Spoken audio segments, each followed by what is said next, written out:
Dans cette leçon vidéo, je vous donne un certain nombre de conseils importants dès lors que vous devez effectuer des opérations de calcul sur des données de type heure. Je vois régulièrement des personnes se tromper, effectuer des erreurs dans leurs calculs parce qu'ils n'ont pas bien compris comment Google Sheet comprend des données de type heure ou parce qu'ils se trompent lorsqu'ils font la traduction entre le système sexagésimal en base 60 au système décimal ou inversement. Regardez ici, j'ai saisi des heures en base 60, des heures minutes dans le système sexagésimal et j'aimerais en faire le total. Donc là, on est tenté de se dire, je vais utiliser ma fonction de somme automatique et sélectionner la plage de B2 à B9. J'appuie sur la touche Entrée et là, je m'aperçois qu'il m'a affiché 3h45. Je vois bien que j'ai plus de 3h45 ici dans le total des heures effectuées. En fait, c'est parce que je suis resté dans un système de format d'heure-minute.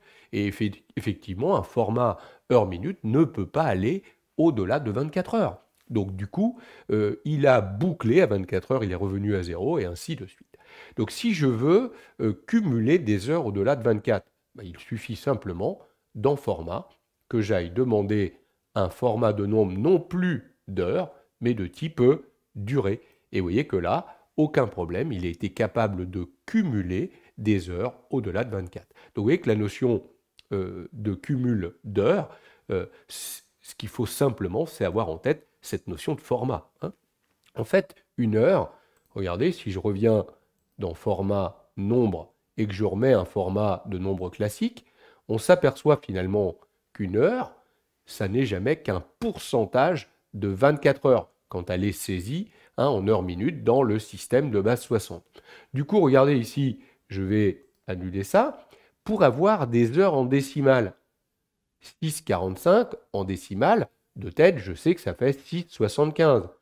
75% d'une heure, 45 minutes, puisque une heure fait 60 minutes. Alors, il y a des cas où c'est facile de faire la traduction de tête, il y en a d'autres où c'est un peu plus délicat.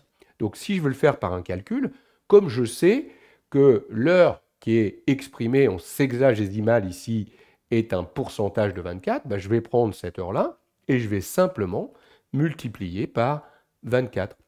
Et regardez, je vais valider tout ça.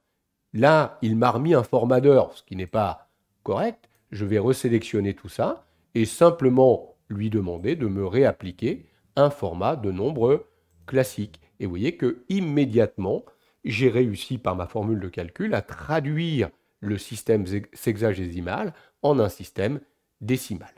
Très bien.